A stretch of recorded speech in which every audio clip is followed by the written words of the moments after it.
Hi, I'm Mike. I'm Scott. And I'm Mark. We are your Screen Machine product support team, and here's another quick tip. Today we'll be going over how to tension your tracks on your 514 TS or TS3 Spider.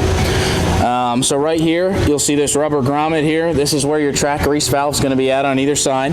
If you reach in there, you can feel the track grease valve. It's about right here. So what you do when you pump grease into these tracks is you actually tension the track spring, push that big wheel there out that way, and it actually tensions the tracks up. So with every one of our machines, we ship this fitting on it. I've already got one on my grease gun. What you can do, it ships with a grease zerk in it, so you don't need to put it on the grease gun, but you can if it's easier for you. So you'll notice this grease fitting has an open side and then a closed side. The open side will go back. We're going to push it back around the grease fitting and then pull it towards us once we're on the grease fitting. So you take it past the grease fitting, then you line up that open notch, and then you're going to pull it right towards yourself until you'll feel it really seat on that grease valve, and you'll know that you're on it all the way. So if you have it on the end of it, and then if you have a grease zerk on it, you just take a grease zerk on, the grease gun, put it on the zerk and pump it up.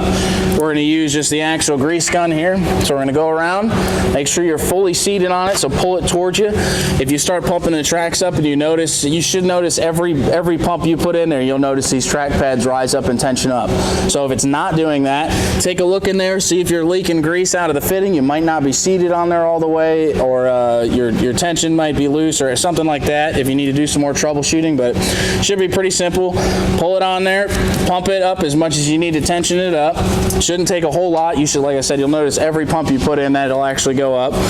Take your grease fitting off of there by just pushing it off the valve and then pulling it out of that pocket. Tension the tracks to the recommended spec, and you're ready to go.